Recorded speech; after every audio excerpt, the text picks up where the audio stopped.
നമ്മുടെ ഗുരുക്കന്മാരുടെ എല്ലാം ആഹ്വാനം, അവരുടെ ദർശനം നമ്മെ സത്യത്തിലേക്ക് എത്തിക്കുക എന്നുള്ളതാണ്.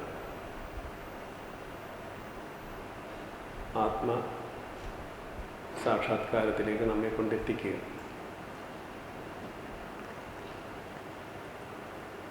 ഭാരതത്തിലെ ഋഷി പരമ്പര മുഴുവൻ എടുത്ത് പരിശോധിച്ചു കഴിഞ്ഞാൽ വേദങ്ങളും ഉപനിഷത്തുകളും ഭഗവത്ഗീതയും തുടങ്ങി ഭാരതത്തിൽ ഉണ്ടായിട്ടുള്ള ഇന്നും ഉണ്ടായിക്കൊണ്ടിരിക്കുന്ന എല്ലാ ഗുരുക്കന്മാരും ലക്ഷ്യം വയ്ക്കുന്നത് നമ്മളെ ബോധമുള്ളവരാക്കി, ബോധത്തിൻ്റെ നിറവിൽ നമ്മെ എത്തിക്കുക എന്നുള്ളത് മാത്രമാണ്. നിങ്ങൾ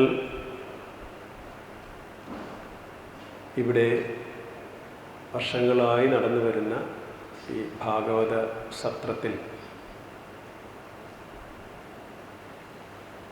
എല്ലാ സത്രത്തിലും പങ്കെടുക്കുകയും പല വിധത്തിലുള്ള പല ചിന്തകളിൽ പല വീക്ഷണങ്ങളിലൂടെയുള്ള തത്വ പ്രബോധനങ്ങളെല്ലാം കേട്ടിട്ടുള്ളവരാണ്.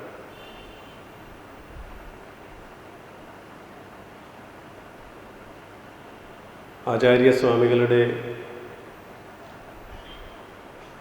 ഈ സാധനാപഞ്ചകവും ഒരുപക്ഷെ ആദ്യമല്ലായിരിക്കാം നിങ്ങൾ ശ്രമിക്കുന്നത്. എന്നാൽ ദൈനംദിന ജീവിതത്തിൽ, പ്രത്യേകിച്ച് ഇന്നത്തെ കാലഘട്ടത്തിൽ ഇതിനെ നമുക്കെങ്ങനെ പ്രയോജനപ്പെടുത്താം എന്നുള്ളതാണ് നമ്മൾ ചിന്തിക്കേണ്ടത്.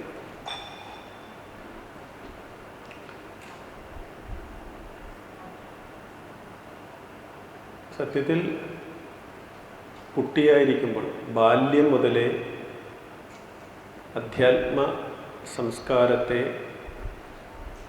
നമ്മളിൽ നട്ട് പിടിപ്പിക്കേണ്ടത് നമ്മുടെ സർക്കാരിൻ്റെയും അല്ലെങ്കിൽ നമ്മുടെ സംസ്കാരത്തിൻ്റെയും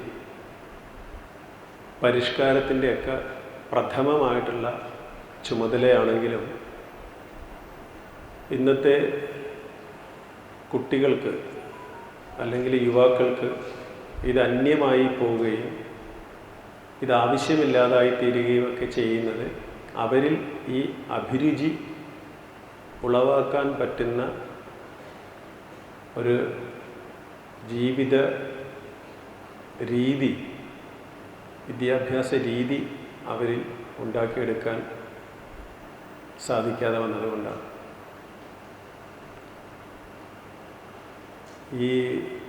എന്നെ ഈ ക്ലാസ്സിന് ക്ഷണിക്കുമ്പോൾ ഞാൻ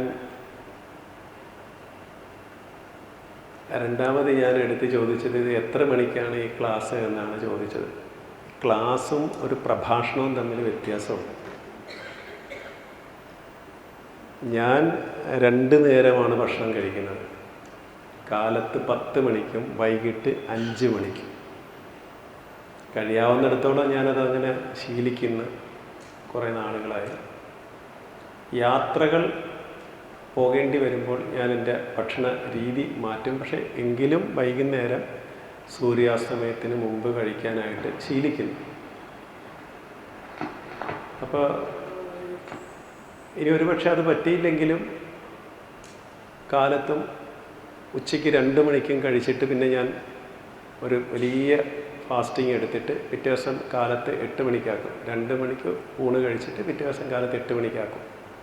അതല്ലെങ്കിൽ കാലത്ത് 10 മണിക്കും വൈകിട്ട് 5 മണിക്കും. എന്തായാലും ഒരു 18 വൈകുന്നേരത്തെ ഭക്ഷണം കഴിഞ്ഞൊരു 18 മണിക്കൂർ കഴിഞ്ഞേ ഞാൻ പിന്നെ ഭക്ഷണം കഴിക്കാറുണ്ട്. അത് എൻ്റെ ആരോഗ്യകരമായ ഒരു ആവശ്യം പരിഗണിച്ചാണ് ഞാൻ ആ ഒരു സിസ്റ്റത്തിലേക്ക് വന്നത്.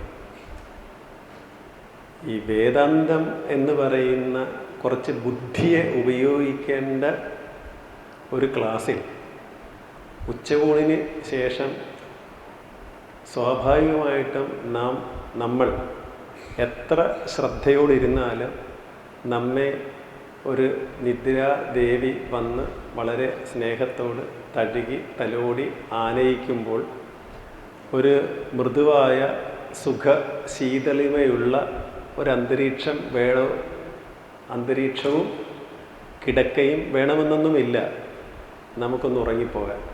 അതിനിടയ്ക്ക് ഇച്ചിരി ചിന്തിക്കേണ്ടി വരുന്ന, ബുദ്ധി ഉപയോഗിക്കേണ്ടി വരുന്ന ഒരു കൃതിയുടെ ക്ലാസ് ഉച്ച കഴിഞ്ഞ് വേണോ എന്ന് ഞാൻ ചോദിച്ചിരുന്നു. അപ്പോൾ എന്നോട് പറഞ്ഞത്, സ്വാമി ഇവർ പഠിതാക്കളാണ്, അവർക്ക് അത്രയും ശ്രദ്ധയൊക്കെ ഉണ്ട് എന്നാണ് പറഞ്ഞത്. അപ്പോൾ ആ ഒരു ശ്രദ്ധ ഇവിടെ ഈ സാധനാപഞ്ചകം 5 കൃതികളിലൂടെ സാധന അനുഷ്ഠാനം 2 കാര്യങ്ങൾ പ്രധാനമായിട്ട് നമ്മൾ സാധനയും അനുഷ്ഠാനവും ഇത് രണ്ടായിട്ടാണ് ഞാൻ കാണുന്നത്. അനുഷ്ഠാനവും സാധനയും രണ്ടായിട്ടാണ് എൻ്റെ ഒരു നിരീക്ഷണം. അനുഷ്ഠാനം എന്ന് പറയുന്നത് ദൈനംദിന ജീവിതത്തിൽ നമ്മൾ പലരും നടത്തിക്കൊണ്ട് വരുന്ന, അല്ലെങ്കിൽ പലരും പിന്തുടർന്ന് വരുന്ന ചില രീതികളൊക്കെ ഉണ്ട്. കാലത്തെഴുന്നേൽക്കുകയും കുളിക്കുകയും പ്രാർത്ഥിക്കുകയും കുറച്ച് യോഗ ചെയ്യുകയും ജപവും ധ്യാനവും അതൊരു അനുഷ്ഠാനമാണ്. അനുഷ്ഠാനം വേണം. പക്ഷേ സാധന എന്താണ്? അതാണ് ഇവിടെ പറയുന്നത്. കുറേ നിർദ്ദേശങ്ങൾ 10-40 നിർദ്ദേശങ്ങൾ നമ്മോട് ആവശ്യപ്പെടും. നമ്മളത് അനുഷ്ഠിക്കാനായിട്ട്, നമ്മളത് പരിശീലിക്കാനായിട്ട്. അതിനകത്ത് കുറച്ച് ബുദ്ധിപരമായ കുറച്ച് വ്യായാമം ആവശ്യമാണ് എന്നുള്ളതാണ് ഈ സാധനയിൽ നമുക്ക് മനസ്സിലാക്കേണ്ട ഒരു കാര്യം. നമ്മൾ ബോധപൂർവം അനുഷ്ഠാനം യാന്ത്രികമായിട്ട് ഒരു പക്ഷേ യാതൊരു പ്രയോജനമില്ലെങ്കിൽ നമുക്ക് ചെയ്തുകൊണ്ടിരിക്കാം. എല്ലാ ദിവസവും കൃത്യമായിട്ട് ജപിക്കാം. ആ ജപിക്കുന്നതിനിടക്ക് നമ്മുടെ ഫോണിൽ നോക്കിയിട്ട് നമ്മളുടെ അന്ന് ചെയ്യേണ്ട കാര്യങ്ങളെക്കുറിച്ചുള്ള പല തീരുമാനങ്ങളും അപ്പോൾ എടുക്കാം.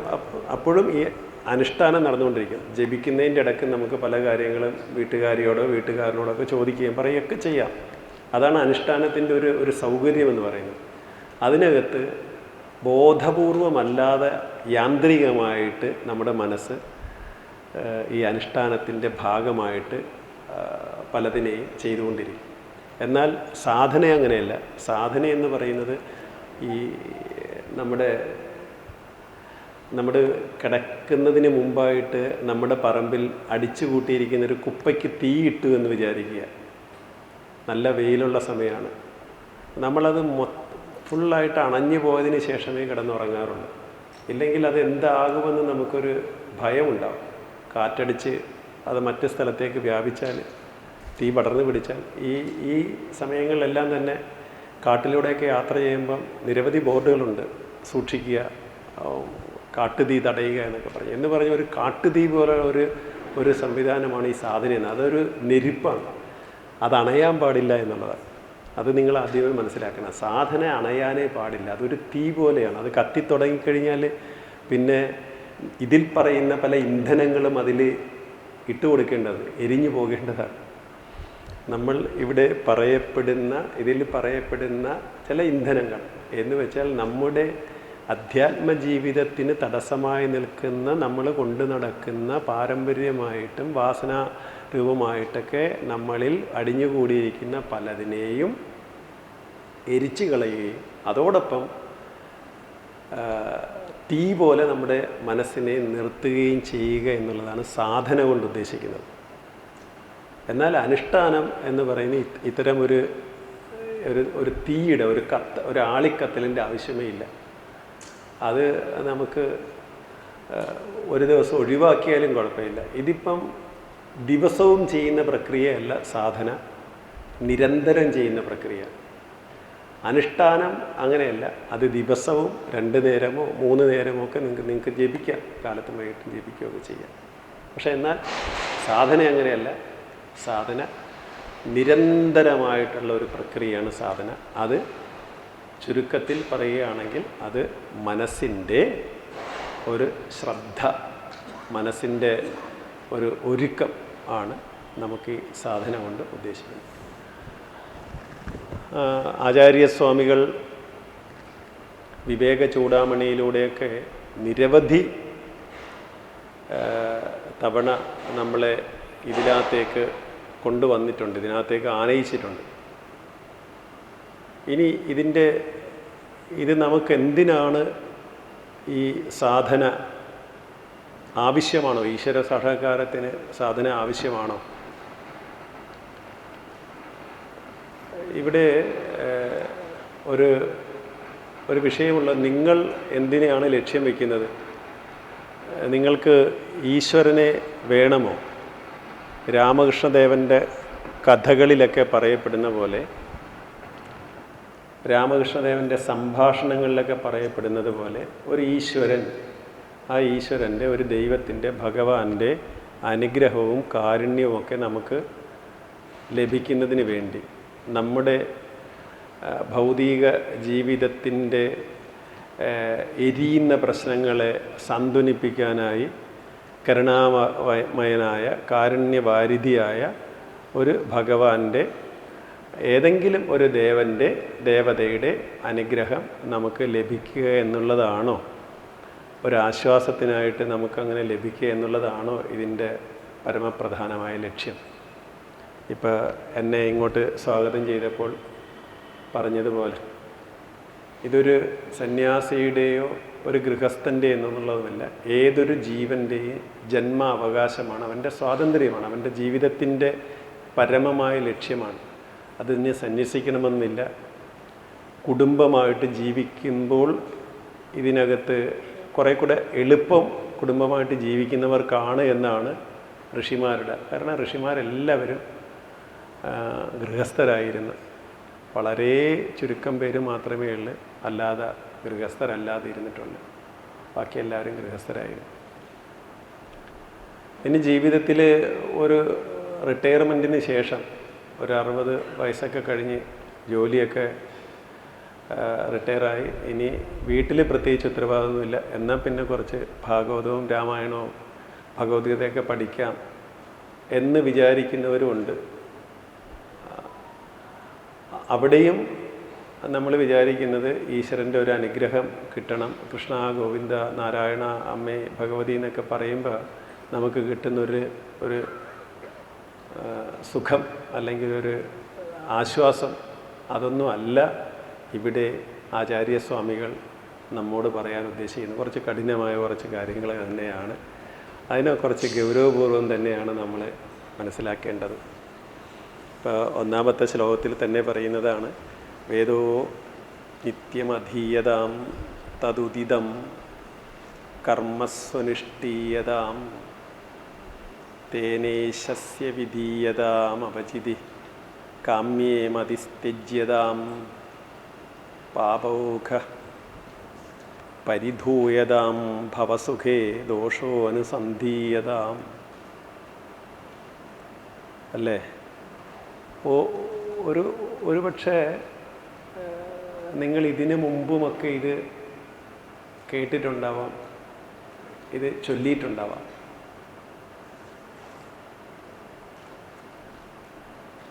പക്ഷെ അതിൻ്റെ അത്രയും ആഴമേറിയൊരു ഗൗരവം കൊടുത്ത് ആത്മേച്ഛാ വ്യവസീയതാം നിജഗൃഹ തൂർണം വിനിർഗമ്യതാം. അപ്പം അതിൻ്റെ ഒരു ആഴത്തിൽ അതിനെ ഒരു പരിശോധിക്കാനായിട്ട് ഒരിക്കലും ശ്രമിച്ചിട്ടുണ്ടാവില്ല. ഏതൊരു വേദാന്ത കൃതിയും ഒരു സാധകൻ്റെ കയ്യിൽ കിട്ടിക്കഴിഞ്ഞാൽ അവന് സാധനയെന്ന് പറയുന്നത് തന്നെ ഒരു വാഹനം പോലെയാണ്. നമുക്ക് സുഗമമായിട്ട് ലക്ഷ്യസ്ഥാനത്തെത്താൻ നമ്മുടെ ഇന്ദ്രിയങ്ങളെയും ബുദ്ധിയെയും നമ്മൾ ഉപയോഗിക്കുന്നു എന്നുള്ളതാണ്. പ്രധാനമായിട്ടും വളരെ സൂക്ഷ്മതലത്തിൽ, വളരെ നമുക്ക് പെട്ടെന്ന് മനസ്സിലാകാത്ത തലത്തിൽ വാസനാരൂപമായി നമ്മുടെ ജീവനെ പിടിച്ച് പരമലക്ഷ്യത്തിൽ നിന്നും പിന്നോട്ട് നയിക്കുന്ന വാസനാരൂപമായി കിടക്കുന്ന വളരെ ബീജരൂപത്തിൽ, വളരെ സൂക്ഷ്മരൂപത്തിൽ കിടക്കുന്ന ജീവിത വിരോധിയായ, ഈശ്വര വിരോധിയായിട്ടുള്ള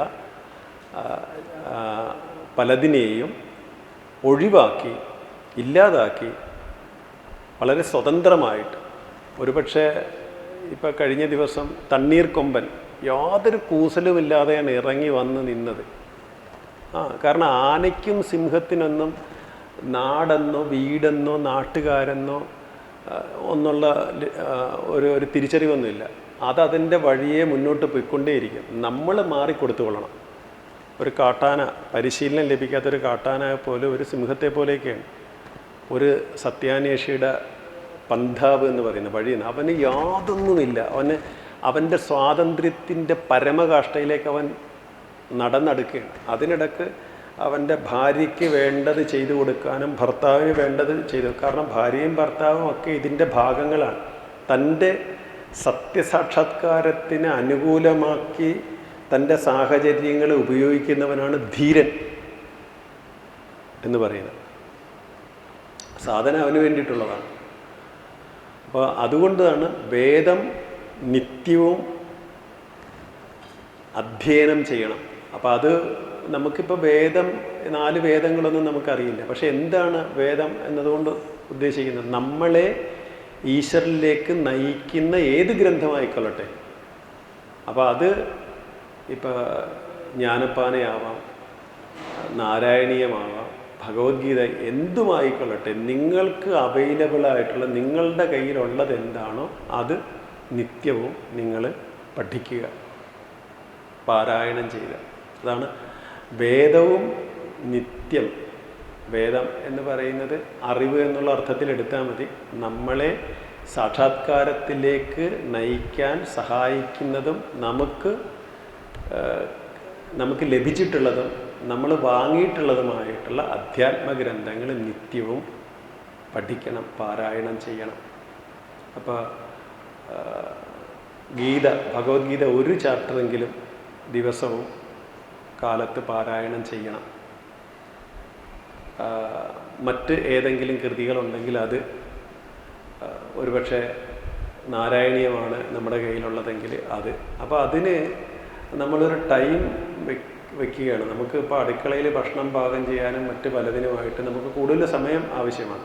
പക്ഷെ നമ്മൾ പലപ്പോഴും അനുഷ്ഠാനം എന്നുള്ള നിലയിൽ കുളി കഴിഞ്ഞ് വന്ന് വിളക്ക് കൊളുത്തി നമ്മളിത് 2 ശ്ലോകം ചൊല്ലി നമുക്ക് നേരെയില്ല, കല്യാണത്തിന് പോകണം, അതുകൊണ്ട് നമ്മളൊരു വരി ചൊല്ലി ഭഗവാനെ നീ അത് മനസ്സിലാക്കിക്കൊള്ളണം, നേരെയില്ലാത്തതുകൊണ്ടാണ്. ഭഗവാൻ കൃഷ്ണൻ അങ്ങനെയാണല്ലോ. കൃഷ്ണൻ എല്ലാം അറിയുന്നവനായതുകൊണ്ട് ക്ഷമിച്ചു കൊള്ളുമെന്ന് നമുക്കൊരു ആശ്വാസത്തിൽ കൃഷ്ണനോട് പറയാനാവും. കൃഷ്ണൻ അങ്ങനെ ചെയ്യുകയും ചെയ്യും. അങ്ങനെയാണല്ലോ ഭഗവാൻ നമ്മുടെ സങ്കല്പത്തിലുള്ളത്. പക്ഷേ ഭഗവത്ഗീതയിൽ ഗീത ഉപദേശിക്കുന്ന ഭഗവാൻ അങ്ങനെയുള്ള ഭഗവാനല്ല, അത് വേറെ കാര്യം. ഗുരുവായൂരപ്പൻ ഇങ്ങനെയൊക്കെയാണ്, എന്ത് വിട്ടുവീഴ്ചയും ചെയ്യുന്നൊരു മടിയില്ലാത്ത ആളാണ്. പക്ഷേ ഭഗവാൻ ശ്രീകൃഷ്ണ പരമാത്മാവ് അങ്ങനെയൊന്നുമല്ല.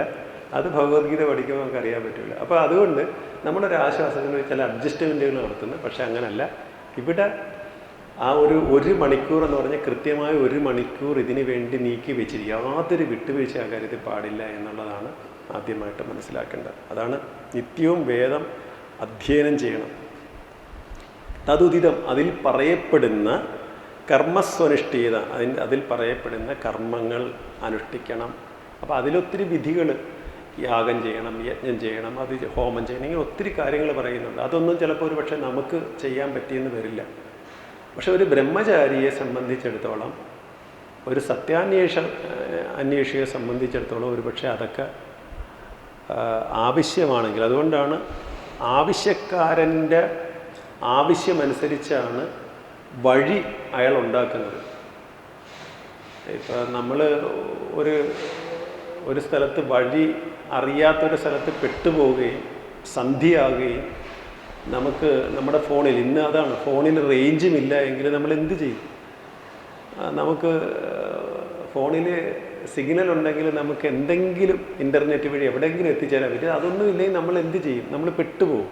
പക്ഷേ പെട്ടുപോകുന്ന സ്ഥലത്ത് നമ്മൾ ബുദ്ധിയെ ഉപയോഗിച്ച് നമുക്ക് നേരം ഇരുട്ടുന്നതിന് മുമ്പ് ആൾതാമസമുള്ളൊരു സ്ഥലത്ത് എത്തിച്ചേരാനായിട്ട് നമ്മളുടെ ബുദ്ധിയെ മാക്സിമം ഉപയോഗിക്കുന്ന പോലെ ഈ സങ്കീർണമായ ജീവിത പ്രാരാബ്ധ പ്രശ്നങ്ങളുടെ ഇടയിൽ ലക്ഷ്യസ്ഥാനത്ത് എത്തിച്ചേരാൻ വേണ്ടി വിവേകിയായ ഒരുവൻ തീരുമാനിക്കുന്നുണ്ടെങ്കിൽ ആ ബുദ്ധിയെ ഉപയോഗിച്ച് അയാൾ എത്രയും വേഗം ലക്ഷ്യസ്ഥാനത്ത് എത്താൻ ശ്രമിക്കുക എന്നുള്ളതാണ്. അവിടെയാണ് അതിൽ പറയപ്പെടുന്ന കർമ്മങ്ങൾ നമുക്കറിയില്ലെങ്കിലും അത് വിധിപ്രകാരം നമുക്ക് അനുഷ്ഠിക്കാൻ സാധിച്ചില്ലെങ്കിലും നമുക്ക് വേദത്തെ നിത്യവും പാരായണം ചെയ്യാമെങ്കിലും നമുക്ക് സാധിക്കണം. ഇനി എന്നിട്ട് പറയുന്നത് തേനേശസ്യ വിധീയതാം അപജിതി കാമ്യേ മതിസ്ത്യജ്യതാം. തേന ഈശസ്യ അപജിതി. അപജിതി എന്ന് പറഞ്ഞു കഴിഞ്ഞാൽ പൂജ, ഈശ്വര പൂജ. തേന ഈശസ്യ അപജിതി വിധീയത. വിധിപ്രകാരം പറയപ്പെട്ടിട്ടുള്ള ഈശ്വര പൂജകൾ ദിനവും ചെയ്യണം. അപ്പോൾ വിധിയൊന്നും അറിഞ്ഞില്ല എങ്കിലും ഞങ്ങൾ ഒരിക്കൽ ഒരു പ്രഭാഷണത്തിന് വേണ്ടി ഒരു സുപ്രീം കോടതി ജസ്റ്റിസ്, അദ്ദേഹത്തിൻ്റെ പേര് ഓർക്കുന്നില്ല, ഒരു ക്രിസ്ത്യനാണ്, കോട്ടയത്ത് അദ്ദേഹത്തിന് ഒരു പ്രസംഗത്തിന് തോമസ്, അദ്ദേഹത്തെ പേര് ഞാൻ കൃത്യമായിട്ട് ഓർക്കുന്നില്ല, അദ്ദേഹത്തെ ക്ഷണിക്കാൻ വേണ്ടി അദ്ദേഹത്തിൻ്റെ വീട്ടിൽ ചെല്ലുകയുണ്ടായി. വിശ്വ ഹിന്ദു പരിഷത്തുമൊക്കെ ആയിട്ട് ബന്ധപ്പെട്ട് നിൽക്കുന്ന ഒരു സംഘവുമൊക്കെ ആയിട്ട് ബന്ധപ്പെട്ട് നിൽക്കുന്ന ഒരാളാണ്, ക്രിസ്ത്യനാണ്. പേര് അറിയാൻ ഓർക്കുന്നില്ല. അദ്ദേഹത്തിൻ്റെ ക്രിസ്ത്യനാണ്. അദ്ദേഹത്തിൻ്റെ വീട്ടിൽ ഞങ്ങൾ ഒരിക്കൽ ചെന്നിരുന്നു. അപ്പോൾ അദ്ദേഹം പറയുക, എൻ്റെ സ്വാമി, അദ്ദേഹത്തിൻ്റെ ഭാര്യ ഭഗവത്ഗീത ഒക്കെ ചൊല്ലാറുണ്ട്, സഹസ്രനാമം, ലളിതാ സഹസ്രമൊക്കെ ദിനവും ജപിക്കാറുണ്ട്. പക്ഷേ ഇവൾക്ക് സംസ്കൃതമൊന്നും അറിയില്ല, ഇവള് ചൊല്ലുന്നതൊക്കെ തെറ്റായിരിക്കുമോ എന്ന് ഒരു ചെറിയ കളിയാക്കലോടുകൂടി ഭാര്യ മുന്നിലിരുത്തിക്കൊണ്ട് തന്നെ ഞങ്ങളോട് ഇങ്ങനെ പറയാം. അപ്പോൾ ഇവളിതൊക്കെ ചെയ്യുന്നുണ്ട് സ്വാമി എന്ന് പറയാം. അപ്പോൾ അവർ പറയുകയാണ്, സ്വാമി എനിക്ക് സംസ്കൃതമൊന്നും അറിയില്ല, പക്ഷേ സംസ്കൃതം അറിയാവുന്ന ഭഗവാൻ അതൊക്കെ ശരിയാക്കി ഗ്രഹിച്ചു കൊള്ളുമല്ലോ. നല്ലൊരു മറുപടിയാണ്. അപ്പോൾ നമുക്ക് ഈ വിധികളൊന്നും അറിയില്ലെങ്കിലും ഭഗവാൻ അതൊക്കെ സ്വീകരിച്ചു കൊള്ളും. അത് അവിടെയാണ് നമ്മുടെ മനസ്സിൻ്റെ സമർപ്പണം. കൃത്യമായ ഉച്ചാരണ ശുദ്ധിയോടുകൂടി തന്നെ ഇതൊക്കെ പാരായണം ചെയ്യണമെന്ന് നിങ്ങൾ വിചാരിക്കണമെന്നില്ല. നിങ്ങൾ എത്രത്തോളം ശ്രദ്ധ ചെലുത്തുന്നുവോ ആ ശ്രദ്ധയാണ് ഭഗവാൻ സ്വീകരിക്കുന്നത്. എന്ന് വെച്ചാൽ നിങ്ങളിൽ ശ്രദ്ധ കൂടുമ്പോൾ മറ്റ് വ്യാപാരങ്ങളെല്ലാം മാറുകയും നിങ്ങൾ കൂടുതൽ കൂടുതൽ ആ ഈശ്വരനിലേക്ക് മാത്രം ശ്രദ്ധ ബുദ്ധിയെ നിർത്തുകയും ചെയ്യുമ്പോൾ നമ്മുടെ ഉള്ളിലുള്ള ആ പരമ്പൊരുളിൽ നിന്നും ഈ മനസ്സിനെ അകലാൻ പറ്റാതെ, മനസ്സെന്ന ജീവൻ പരമ്പൊരുളാകുന്ന ഈശ്വരനിലേക്ക് കൂടുതൽ അടുക്കുകയാണ് അപ്പോൾ സംഭവിക്കുന്നത്. അപ്പോൾ അതുകൊണ്ട് വിധി നിഷേധങ്ങൾക്കൊന്നും അവിടെ കാര്യമില്ല. പക്ഷേ ഇവിടെ ആചാര്യസ്വാമികൾ പറയുന്നത് വിധിപ്രകാരമുള്ള ഈശ്വര ഉപാസന ചെയ്യുക തന്നെ വേണം. അപ്പം അവിടെ ഒരു നിരക്ഷരനായ ഒരാൾക്ക് അതിന് സാധിക്കുന്നില്ല എങ്കിൽ അയാൾ എന്ത് ചെയ്യും? അറിയാവുന്ന രീതിയിലുള്ള ഈശ്വര ഉപാസന ചെയ്യണം. അപ്പോൾ കുറച്ച് പുഷ്പം പറിച്ചു കൊണ്ടുവന്ന് വെച്ചിട്ട് വേണമെങ്കിൽ അർച്ചന ചെയ്യാം, ചന്ദനത്തിരി കത്തിച്ച് വെക്കാം, നമുക്കറിയാവുന്ന രീതിയിൽ വിളക്ക് കൊളുത്തി വെക്കാം. നമുക്കറിയാവുന്ന രീതിയിലുള്ള ഒരാരാധന നമ്മളെ ഏത് ഉപാസനയാണോ ശീലിച്ചിരിക്കുന്ന അതൊക്കെ നടത്താം. പക്ഷെ അത് ഗൃഹസ്ഥൻ, ഒരു ബ്രഹ്മചാരി, ഒരു സാധകൻ ദിനവും ചെയ്തിരിക്കണം എന്ന് പറയും. കാമ്യേ മതിസ്ത്യജ്യതാം, ഇത് വളരെ പ്രധാനമായിട്ട്, അതുകൊണ്ടാണ് ഞാൻ ആദ്യം പറഞ്ഞത് ബുദ്ധിപരമായ ഒരു ഒരുക്കം ഇതിനകത്ത് ആവശ്യമാണ്. കാമ്യേ മനസ്ത്യജ്യതാം, കാമനകളിൽ നിന്ന്, ആഗ്രഹങ്ങളിൽ നിന്ന് മനസ്സിനെ ത്യജിക്കുക, മനസ്സിനെ മാറ്റി നിർത്തുക. ഓരോ വിഷയങ്ങളോടും മനസ്സിന് ആഗ്രഹങ്ങളുണ്ടാവാം. ആഗ്രഹം എന്ന് പറയുന്നത് ഒരു അഴുക്ക് ചാല് പോലെയാണ്. അതിനകത്തേക്ക് പെട്ടുപോയാൽ പിന്നെ നമുക്കതിൽ നിന്ന് ഇറങ്ങി വരാൻ പ്രയാസമാണ്. നമ്മളെ മുഴുവൻ നാറ്റിച്ച് കളയും ഒരുപക്ഷെ. അതുകൊണ്ട് എല്ലാ ആഗ്രഹങ്ങളുടെയും പുറകെ നമ്മൾ മനസ്സിനെ അങ്ങനെ അലയാൻ വിടേണ്ട ആവശ്യമില്ല. അതിൽ നിന്ന് കുറച്ചിനെ മനസ്സിനെ മാറ്റി നിർത്തുക തന്നെയാണ് ബോധപൂർവം. അതുകൊണ്ടാണ് ഞാൻ ആദ്യം സൂചിപ്പിച്ചത്, സാധന എന്ന് പറയുന്നത് ബോധപൂർവമുള്ള ഒരു തയ്യാറെടുപ്പ് ആണ്, ബോധപൂർവമുള്ള ഒരു യാത്രയാണ്. അനുഷ്ഠാനം അങ്ങനെയല്ല, അത് ഞാൻ സൂചിപ്പിച്ചു. അത് ദൈനംദിന ജീവിതത്തിൽ ആവർത്തിച്ച് നമുക്ക് ചെയ്തുകൊണ്ടിരിക്കാം. പക്ഷെ ഒരു അടി പോലും നമ്മൾ മുന്നോട്ട് നീങ്ങിയെന്ന് വരില്ല. ആന്തരികമായിട്ട് പരിശോധിച്ചാൽ അറിയാൻ പറ്റും. ഇപ്പോഴും നമ്മുടെ മനസ്സിൽ വെറുപ്പും അസൂയയും ഇഷ്ടം അനിഷ്ടങ്ങളൊക്കെ ഉണ്ടാവാം. ഇപ്പം നമ്മൾ ഈ കഴിഞ്ഞ ദിവസങ്ങളിലൊക്കെ ഫേസ്ബുക്കിലൊക്കെ ഒരു തൊപ്പിയമ്മ എന്ന് പറഞ്ഞിട്ട് നമ്മുടെ ഒരു തിരുവണ്ണാമലയെ ഊരുവലം ചെയ്തുകൊണ്ടിരിക്കുകയാണ്. 24 മണിക്കൂർ 365 ദിവസം ആ കുന്നിനെ ചുറ്റിക്കൊണ്ടിരിക്കുന്നൊരമ്മ. അപ്പോൾ അവർ നടക്കുകയാണ്, അവർ ഭക്ഷണം കഴിക്കുന്നതൊക്കെ അവരുടെ ദേഹത്തൊക്കെ വീണ് ഇങ്ങനെ മുഷിഞ്ഞ വസ്ത്രമായിട്ട്. അപ്പോൾ അവരതിനെക്കുറിച്ചൊന്നും ബോധവതിയേ അല്ല. ഒരുപക്ഷെ മനസ്സിൻ്റെ ഏതെങ്കിലും ഒരു ഉയർന്ന തലത്തിലായിരിക്കാം. അത്തരം ഒരവസ്ഥയെ പ്രാപിക്കാതിരിക്കുന്നിടത്തോളം കാലം നമ്മളെ സംബന്ധിച്ചാലും നമ്മുടെ ബുദ്ധി സ്റ്റഡിയായിരിക്കുമ്പോൾ നമ്മെ ബോധപൂർവം നമ്മൾ ചെയ്യേണ്ട കാര്യങ്ങളാണ്. അവിടെയാണ് നമ്മുടെ ഈ യാത്രയ്ക്കെതിരായി നിൽക്കുന്ന ആഗ്രഹങ്ങളെ ഒഴിവാക്കുക, കാമനകളെ. അങ്ങനെയുള്ള മതിയെ, ബുദ്ധിയെ, അതാണ് ഇവിടെ പറയുന്നത്, കാമ്യയെ മതിസ്ത്യജ്യത. മതിയെ, ബുദ്ധിയെ, മനസ്സിനെ ഈ കാമ്യകർമ്മങ്ങളിൽ നിന്ന് ബുദ്ധിയെ മാറ്റി നിർത്തണം. അത് നമുക്ക് ദോഷത്തെ ഉണ്ടാക്കും. ബോധപൂർവമോ അല്ലാതെയോ നമ്മളൊരു പുതിയ ചിന്തകൾ എടുത്ത് മനസ്സിൽ കൊണ്ടുവന്ന് അത് ആരംഭം കുറിച്ച് കഴിഞ്ഞാൽ പിന്നെ അതിനും നമ്മൾ വില കൊടുക്കേണ്ടി വരും. പിന്നെ നമ്മൾ അതിൻ്റെയും പുറകെ പോകേണ്ടി വരും. അപ്പം അതുകൊണ്ട് അതിൽ നിന്ന് മനസ്സിനെ മാറ്റി നിർത്തുക. പാപൗഘ പരിധൂയതാം, പാപമാലിന്യങ്ങൾ കഴുകിക്കളയാൻ, പാപ ചിന്തകളില്ലാതെ ഇരിക്കുക. ഏകാന്തമായ ഒരാളുടെ മനസ്സ് പാപത്തിൻ്റെ ചെകുത്താൻ്റെ കൂടാരമാണെന്ന് നമ്മളൊക്കെ കേട്ടിട്ടുണ്ട്.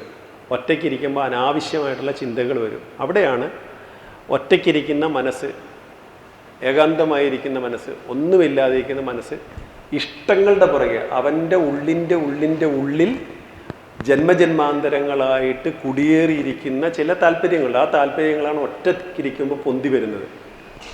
അനാവശ്യമായിട്ട് ദിവാസ്വപ്നം കാണുക എന്നറിയാം. പലതരത്തിലുള്ള ചിന്തകൾ ഇങ്ങനെ വരും. അതിനകത്ത് നമ്മൾ പെട്ട് സുഖമായിട്ടിരിക്കാൻ പറ്റും നമുക്ക്. ചിലപ്പോൾ അത് നമ്മളെ ഉറക്കത്തിലേക്കും കൊണ്ടുപോകും. ആലസ്യമാണ് അവിടെ ബാധിക്കുന്നത്. നിദ്ര, ആലസ്യം വന്നിട്ട് പിന്നെ നിദ്രയിലേക്ക് നയിക്കാം നമ്മളെ. പക്ഷെ അവിടെ ആ സമയത്ത് പാപചിന്തകൾ മനസ്സിലേക്ക് കയറാതിരിക്കാനായി നമ്മൾ ജപം ശീലിക്കാം. അതിനുള്ള പ്രതിവിധി അതേ ഉള്ളൂ. ഏതെങ്കിലും ഒരു നല്ല മന്ത്രത്തെ ഇങ്ങനെ ജപിച്ചുകൊണ്ടേയിരിക്കുക, നിരന്തരമായിട്ട് ജപിക്കുക. അല്ലെങ്കിൽ പാപചിന്തകൾ കാമനകളുടെ രൂപത്തിൽ, ആഗ്രഹങ്ങളുടെ രൂപത്തിൽ മനസ്സിലേക്ക് കയറി വരാം. അതാണ് ഇവിടെ പറയുന്ന പാപൗഘ പരിധൂയത. പാപമാലിന്യങ്ങളിൽ നിന്ന് മനസ്സിനെ അകറ്റി നിർത്തുക. ഭവസുഖേ ദോഷോ അനുസന്ധീയത. ഭവസുഖം, സംസാര സുഖം, അത് ദോഷങ്ങളാണെന്ന് അനുസന്ധാനം ചെയ്യണം. അത് വലിയ പ്രയാസമാണ്. ഒരു ഗൃഹസ്ഥനെ സംബന്ധിച്ചിടത്തോളം ഭവസുഖം ദോഷമാണെന്ന് എങ്ങനെയാണ് അനുസന്ധാനം ചെയ്യുക? അതിനെ എങ്ങനെയാണ് തിരിച്ചറിയുക? ഭവ ജീവിതം, ഈ സംസാര സുഖമാണല്ലോ ഗൃഹസ്ഥൻ്റെ മുന്നോട്ടുള്ള ജീവിതത്തിന് കൂടുതൽ പോസിറ്റീവായിട്ട് വരുന്നത്. കാരണം ഒരു ഭാര്യയാണെങ്കിൽ ഭർത്താവിനെ കൂടുതൽ സേവ ചെയ്തു കൊടുക്കുക, ഭർത്താവ് ഭാര്യയ്ക്ക് കൂടുതൽ സൗകര്യങ്ങൾ ചെയ്തു കൊടുക്കുക, മക്കളെ സംരക്ഷിക്കുക, അവരുടെ ആവശ്യങ്ങൾക്ക് വേണ്ടി നമ്മൾ അവരെ സ്കൂളിൽ ചേർക്കുക, അവർക്ക് വേണ്ടിയിട്ട് പലതും ചെയ്തു കൊടുക്കുക, അവർക്ക് വേണ്ടി നിരന്തരം കഷ്ടപ്പെടുക, നമ്മുടെ കഷ്ടപ്പാട് അറിയാതെ അവരെ വളർത്തുക, അവർക്ക് ഡിഗ്രി ഉണ്ടാക്കി കൊടുക്കുക, ഇനി അവർക്കൊരു ജോലി വാങ്ങിക്കൊടുക്കുക, ജോലി വാങ്ങിയതിന് ശേഷം അവർക്കൊരു നല്ല കല്യാണം കഴിച്ചു കൊടുക്കുക, കല്യാണം കഴിച്ചതിന് ശേഷം കുട്ടികളുണ്ടോ ഇല്ലയോ എന്ന് നോക്കിക്കൊണ്ടിരിക്കുക, കുട്ടികൾ ഉണ്ടാകുന്നില്ലെങ്കിൽ അതിനുവേണ്ടി നമ്മൾ കഷ്ടപ്പെടുക, കുട്ടികൾ ഉണ്ടായിക്കഴിഞ്ഞാൽ അവർക്ക് സൗകര്യങ്ങൾ ചെയ്യാനും ചോറ് കൊടുക്കാനും 28 കെട്ടാനും അങ്ങനെ അവരെ വിദ്യാഭ്യാസം ചെയ്യിപ്പിക്കാനൊക്കെ ആയിട്ട് ഇങ്ങനെ നമ്മളിങ്ങനെ നിരന്തരം അലഞ്ഞുകൊണ്ടിരിക്കും. ഇതൊന്നും എങ്ങനെ വേണ്ട എന്ന് വെക്കുക? അതൊക്കെ കടമകളാണല്ലേ. അപ്പോൾ ആ കടമകൾ നമ്മൾ ചെയ്യുക തന്നെ വേണം. പക്ഷെ ഇവിടെ ഭവസുഖം, ഈ സംസാര സുഖം ദോഷമാണെന്ന് കാണണമെന്ന്, അതെങ്ങനെ കാണാൻ പറ്റും നമുക്ക്? നിങ്ങൾ ആലോചിച്ചിട്ടുണ്ടോ? നിങ്ങളെല്ലാവരും വേദാന്തം പഠിക്കുകയും ഈ സംസാര സുഖത്തിനകത്ത് മുഴുകി ജീവിക്കുകയും ചെയ്യുന്നത്. അപ്പോൾ എങ്ങനെയാണ് നിങ്ങൾ മുന്നോട്ടാണോ പിന്നോട്ടാണോ പോകണോ ചിന്തിച്ചിട്ടുണ്ടോ? നിങ്ങൾ സാധനാനുഷ്ഠാനങ്ങൾ എത്രയോ നാളുകളായിട്ട് ഒരുപക്ഷെ നിങ്ങളിവിടെ ഈ സത്രത്തിൽ പങ്കെടുക്കുന്നുണ്ട്. നിങ്ങൾക്ക് ആത്മീയമായ എന്ത് പുരോഗതിയാണ് നിങ്ങൾക്ക് ആന്തരികമായിട്ട് ലഭിക്കുന്നതിനെ പറ്റി നിങ്ങൾ എങ്ങനെ ചിന്തിച്ചിട്ടുണ്ട്? എങ്ങനെയാണ് നമുക്ക് ഉറപ്പാക്കാൻ പറ്റുക ആത്മീയമായ പുരോഗതി എനിക്ക് ഉണ്ട് എന്ന് എങ്ങനെ മനസ്സിലാക്കാൻ പറ്റും? ഏത് തരത്തിൽ അതിനെയാണ്, എന്താണ് അതിൻ്റെ ഒരു ലക്ഷണം? ആത്മീയമായ പുരോഗതി എനിക്കുണ്ട് എന്നുള്ളത് എങ്ങനെയാണ് നമുക്ക് മനസ്സിലാക്കാൻ സാധിക്കുക? പക്ഷെ ഇവിടെ പറയുന്നത് ഭവസുഖേ ദോഷോ അനുസന്ധിയ. ഭവസുഖത്തെ ദോഷമായിട്ട് കാണണം, സംസാര സുഖത്തെ ദോഷമായിട്ട് അനുസന്ധാനം ചെയ്യണം, പിന്തുടരണമെന്ന് പറയുന്നു. അതിനെ പിന്തുടർന്ന് മനസ്സിലാക്കണമെന്ന് പറയുക. അപ്പൊ സംസാര സുഖമെന്ന് പറയുന്നത് എന്താണ്? സംസാരത്തിൽ നിന്ന്, ലൗകികമായ ജീവിതത്തിൽ നിന്ന് കിട്ടുന്ന സുഖം താൽക്കാലികമാണെന്ന് തിരിച്ചറിയണം. അത്രയുള്ള അതിൽ നിന്ന് ഉദ്ദേശിക്കുന്നത്. സംസാര സുഖം താൽക്കാലികമാണ്, ടെമ്പററിയാണ്, കുറച്ച് നേരത്തേക്കേ ഉള്ളു. നാ അല്പേ സുഖമസ്തി, അല്പത്തിൽ സുഖം ഇല്ല എന്ന് വെച്ചാൽ അത് കുറച്ച് മാത്രമേ ഉള്ളൂ. അല്പമായിട്ടുള്ളത്, നൈമിഷികമായിട്ടുള്ളതല്ല സുഖം എന്ന് പറയുന്നത്. അത് നൈരന്തര്യമുള്ളതല്ല, അത് സ്ഥിരമല്ല എന്ന് മനസ്സിലാക്കുക എന്നുള്ളതാണ്. ഈ ലൗകിക സുഖങ്ങളെന്നും എല്ലാം കുറച്ച് സമയത്തേക്കുള്ള, അത് കഴിയുമ്പം അടുത്തത് വരും. അപ്പം നമ്മളൊരു ബന്ധുവിനെ വിളിക്കുന്ന, അവരോട് നമ്മൾ വീട്ടിൽ വരാൻ പറയും, നമുക്ക് അവർക്ക് വേണ്ടി കുറച്ച് ഭക്ഷണം നമ്മൾ ഉണ്ടാക്കി വെക്കുന്ന, നല്ല ഭക്ഷണം ഉണ്ടാക്കി വെക്കുന്ന, അതിനുശേഷം നമ്മൾ അവർക്ക് വിരുന്ന് കൊടുക്കുന്നു, അവർ ഭക്ഷണം കഴിക്കുന്നു, എന്നിട്ട് നമ്മൾ മുറി തുറന്നു കൊടുക്കുന്നു, വിശ്രമിക്കാൻ പറയുന്നു. അപ്പം അവർ ഭക്ഷണം കഴിക്കുകയും അവർ വിശ്രമിക്കുകയും അവർ സുഖമായിട്ട് ഉറങ്ങുകയും ഒക്കെ ചെയ്യുന്നത് കാണുമ്പോൾ നമുക്കൊരു തൃപ്തിയുണ്ട്. എന്നിട്ട് നമ്മൾ കാത്തിരിക്കും, ഉണർന്ന് പറഞ്ഞാൽ നമ്മൾ ഇനി എന്താ പലഹാരം വേണ്ട, വൈകുന്നേരം ചായക്ക് കടി ഉണ്ടാക്കണം. അപ്പോൾ അങ്ങനെ അവരുടെ എല്ലാ സുഖങ്ങളും അനുഭവിക്കുന്നത് കാണുന്ന ഒരു ചാരിതാർത്ഥ്യമുണ്ട്. അതുപോലെ ഓരോ കടമകളും ചെയ്യുമ്പോൾ, മക്കളെ പഠിപ്പിക്കുന്ന, അവർക്ക് വേണ്ടതെല്ലാം ചെയ്ത്, ഇങ്ങനെ നമ്മളുടെ കടമകൾ ചെയ്യുന്നതിലൂടെ ലഭിക്കുന്ന ഒരു ചാരിതാർത്ഥ്യമെന്ന സുഖത്തിലൂടെ തെന്നി മുന്നോട്ട് പോകുന്ന ഈ ജീവിതത്തിൻ്റെ സുഖങ്ങൾ നിരന്തരമല്ല, അത് ശാശ്വതമല്ല, അത് അസ്തമിക്കുന്നു. പിന്നെയും അത് പുനഃസൃഷ്ടിക്കുവാൻ വേണ്ടി നമ്മൾ പരിശ്രമിക്കുന്നു. അങ്ങനെ ഒരിക്കലും സ്ഥിരമല്ലാത്തതും നൈമിഷികമായിട്ട് സുഖം കൊടുക്കുന്നതുമായിട്ടുള്ള ഈ ലൗകിക സുഖങ്ങളുടെ പിന്നാലെ ഒരിക്കൽ പോലും സ്ഥിരമായ സുഖം ലഭിക്കാതെ അലയുന്ന ജീവൻ്റെ ഈ തീർത്ഥാടനത്തിൽ ലക്ഷ്യമാണ് പരമപ്രധാനമെന്നും താൽക്കാലികമായിട്ടുള്ളതെല്ലാം നൈമിഷികമാണെന്നും തിരിച്ചറിയണമെന്നുള്ള ഒരു വാക്കാണ് ഇവിടെ പറയുന്നത്. ഈ ഭവസുഖം എന്ന് പറയുന്നത് ദുഃഖമാണ്, അത് ശാശ്വതമായ സുഖം തരുന്നതല്ല എന്ന് പിന്തുടരണം, അനുസന്ധീയത, അതിനെ നിരന്തരമായിട്ട് ആലോചിച്ചുറപ്പിക്കണമെന്ന് പറയുക. എന്നിട്ട് പറയുന്നത് ആത്മേച്ഛ വ്യവസീയതാം, മനസ്സിനെ ആത്മാഭിമുഖമാക്കാൻ പരിശ്രമിക്കുകയാണ്. ആത്മേച്ഛ, ആത്മാവിനെ വേണമെന്നുള്ള ഒരു ഇച്ഛ ആത്മാഭിമുഖമാക്കി മനസ്സിനെ തിരിച്ചു നിർത്തുക. ഉപനിഷത്തുകളിൽ നമ്മൾ പഠിച്ചിട്ടുണ്ട്, കച്ചിത് ധീര പ്രത്യേകാത്മാനമൈഷം. ഒരു ധീരൻ പ്രത്യേകാത്മാവിനെ ഇച്ഛിച്ചുകൊണ്ട്, ആഗ്രഹിച്ചുകൊണ്ട്, അന്തരാത്മാവിനെ കാണണമെന്ന് വിചാരിച്ചുകൊണ്ട് ആവർത്ത ചക്ഷുസ്വായി എന്നാണ്, അന്തർമുഖമായി അവൻ ഉള്ളിലേക്ക് നോക്കി, എന്നിട്ട് അവന് ആത്മാവിനെ ലഭിച്ചു എന്ന് പറയും. എന്ന് പറഞ്ഞതുപോലെയാണ് ഇവിടെ ആത്മാവിനെ അറിയുന്നതിന് വേണ്ടി ആ മനസ്സിനെ, ബുദ്ധിയെ ആത്മാഭിമുഖമാക്കുക, നേരെ ഈശ്വരനിലേക്ക് തിരിച്ചു വയ്ക്കുക. അങ്ങനെ ആത്മ ഇച്ഛ പരിശീലിക്കണം. നിജഗൃഹ പൂർണ്ണം വിനിർഗമ്യത, സ്വന്തം ഗൃഹത്തിൽ നിന്ന് തൂർണം എന്നാൽ പെട്ടെന്ന് കാലതാമസമില്ലാതെ പുറത്ത് കിടക്കുക. അത് വലിയ പ്രയാസമുള്ള കാര്യമാണ്. നിജഗൃഹാതൂർണം വിനിർഗമ്യത, സ്വന്തം ഗൃഹത്തിൽ നിന്ന് പെട്ടെന്ന് പുറത്ത് കിടക്കുക എന്ന് പറഞ്ഞു കഴിഞ്ഞാൽ അതെങ്ങനെയാണ് ശരിയാവുക? നമ്മുടെ വീട്ടിൽ നിന്ന് പെട്ടെന്ന് പുറത്ത് ആകാനാണോ? ഈ അടുത്ത കാലത്തൊക്കെ തന്നെ ഞാൻ ബന്ധപ്പെട്ടിട്ടുള്ള പല പ്രശ്നങ്ങളിലും എനിക്ക് മനസ്സിലാക്കാൻ കഴിഞ്ഞു, ഞാൻ കുറേ കൂടെ ഗൗരവത്തിൽ ശ്രദ്ധിക്കാൻ തുടങ്ങുന്നൊരു കാര്യമുണ്ട്. ഈ നമ്മൾ ജനങ്ങളുമായിട്ട് അടുത്ത് ഇടപഴകുമ്പോൾ, നമുക്കൊരു പ്രൈവറ്റ് ബന്ധം പലരുമായിട്ടുണ്ടാകുമ്പോൾ അവരുടെ സ്വകാര്യ ദുഃഖങ്ങളൊക്കെ നമ്മളോട് പങ്കുവയ്ക്കാറുണ്ട്. രോഗങ്ങളും ദുരിതങ്ങളും കഷ്ടപ്പാടുകളും. അപ്പോൾ ഇതൊന്നും ഇല്ലാത്ത ആൾക്കാരേ ഇല്ല. എല്ലാവർക്കും ഒന്നല്ലെങ്കിൽ മറ്റൊരു തരത്തിലുള്ള ദുഃഖം, ബുദ്ധിമുട്ടുകൾ ഉണ്ടായിക്കൊണ്ടിരിക്കുകയാണ്. എങ്ങനെയാണ് നിജഹൃഗാതൂർണം വിനിർഗമ്യത, സ്വന്തം വീട്ടിൽ നിന്ന് പെട്ടെന്ന് വിനിർഗമ്യതം പുറത്ത് കിടക്കുന്നത് എങ്ങനെയാണ്? ഇത് നിരന്തരമല്ല, ഇത് ക്ഷണികമാണെന്ന് തിരിച്ചറിയുക എന്നുള്ളതാണ് പുറത്ത് കിടക്കുക എന്നുള്ളതുകൊണ്ട് ഉദ്ദേശിക്കുന്നത്. ഒന്നും സ്ഥിരമല്ല എന്ന് തിരിച്ചറിയലാണ് സ്വന്തം ഗൃഹത്തിൽ നിന്ന് പുറത്ത് കിടക്കുക എന്നതുകൊണ്ട് ഉദ്ദേശിക്കുന്നത്. അതാണ്, അല്ല വീട് വിട്ടു പോവുക എന്നുള്ളതല്ല. ഇത് വളരെ നൈമിഷികമാണ്.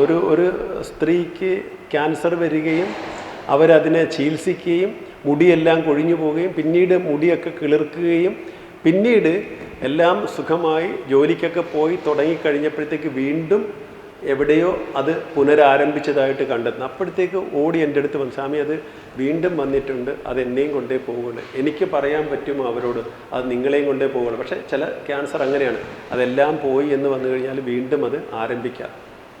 ചിലപ്പോൾ നമ്മുടെ ജീവൻ എടുത്തുകൊണ്ടായിരിക്കാം, ഈ ശരീരത്തെ നശിപ്പിച്ചുകൊണ്ടായിരിക്കാം അത് കടന്നു പോകുന്നത്. അപ്പം നമുക്കൊന്നും ഒരു ഗ്യാരൻറ്റിയും ഇല്ലാത്തതാണ് ഈ ഭൗതിക ജീവിതം എന്ന് പറയുന്നത്. അപ്പം സ്വന്തം ഗൃഹമെന്ന് നമ്മൾ വിചാരിക്കുന്ന ആത്മാവ് വസിക്കുന്ന ഈ ഗൃഹം, ഈ ശരീരം, നിജഗൃഹം എന്ന് പറയുന്നത് ഇതാണ്. സ്വന്തമായ നമ്മുടെ ഈ ജീവൻ വസിക്കുന്ന ഈ ശരീരമാകുന്ന ഗൃഹം, ക്ഷേത്രം, ക്ഷേത്രജ്ഞൻ എന്ന് പറയുന്ന ശരിക്കുള്ള നമ്മുടെ ജീവൻ.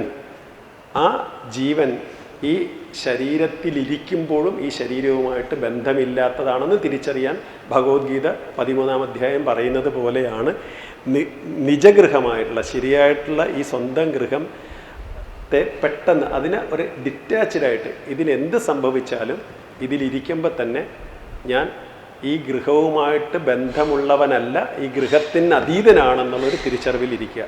ഇതാണ് അതിൻ്റെ അർത്ഥം, ശരിയായിട്ടുള്ള മീനിങ്. പെട്ടെന്ന് ഇതിനെ തിരിച്ചറിയുക.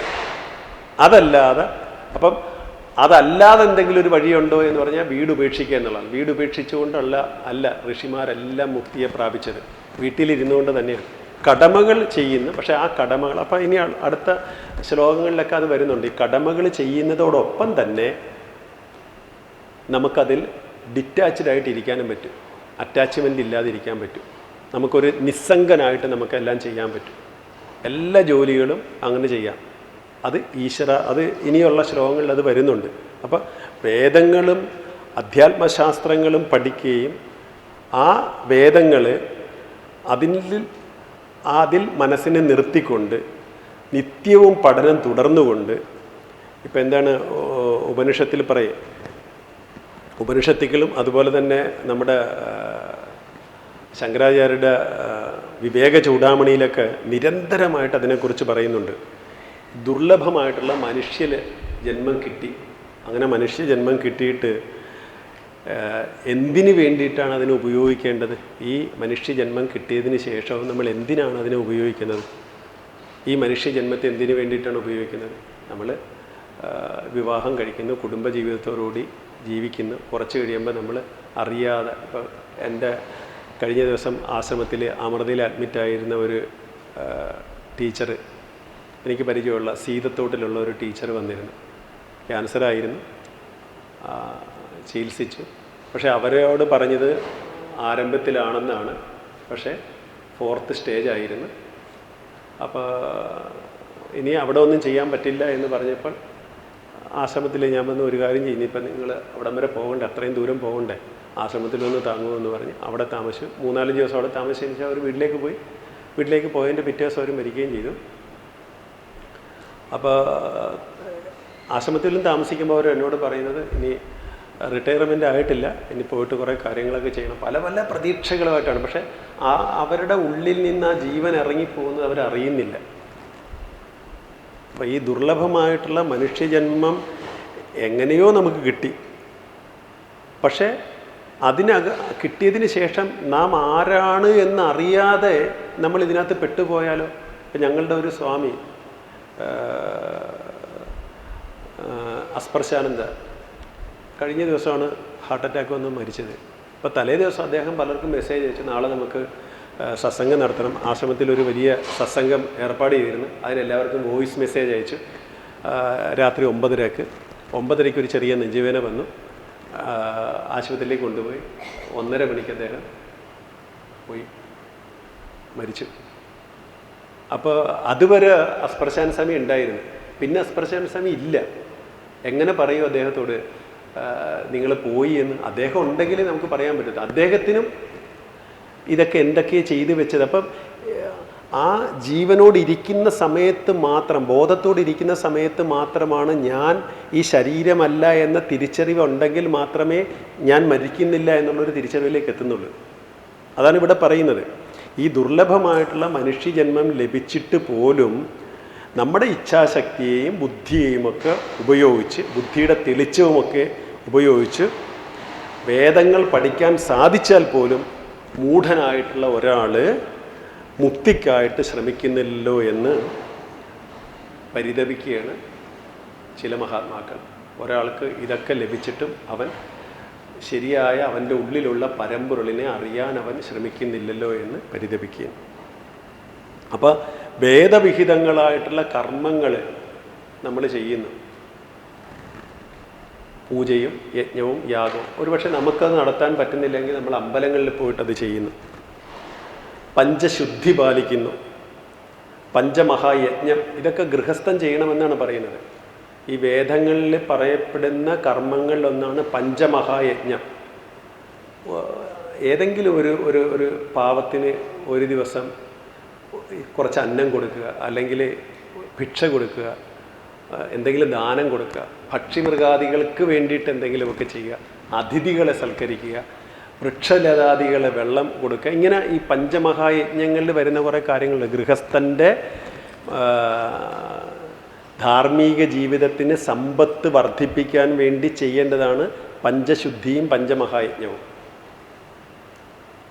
അതൊക്കെ ഈ പറയപ്പെടുന്ന നമ്മൾ മുമ്പ് പറഞ്ഞ ഗൃഹസ്ഥൻ്റെ ധാർമ്മിക അധ്യാത്മ ജീവിതത്തിന് അടിത്തറയായിട്ട് വരുന്നതാണ്. അപ്പോൾ ബ്രഹ്മയജ്ഞം എന്ന് പറയും. അതിനെ തന്നെയാണ് വേദം പഠിക്കുക. ഇപ്പോൾ ഈ കേൾക്കുന്നതൊക്കെ വേദം പഠിക്കുന്നതിൽ വരുന്നതാണ്. ദേവയജ്ഞം എന്ന് പറഞ്ഞു കഴിഞ്ഞാൽ ഹോമം, ക്ഷേത്ര ദർശനം മുതലായവ. പിതൃയജ്ഞം, പിതൃക്കൾക്കായിട്ട് വേണ്ടിയിട്ടുള്ള പൂജകളും കർമ്മങ്ങളൊക്കെ. ഭൂതയജ്ഞം, പക്ഷിമൃഗാദികൾക്കൊക്കെ വേണ്ടിയിട്ട് എന്തെങ്കിലുമൊക്കെ കൊടുക്കുക.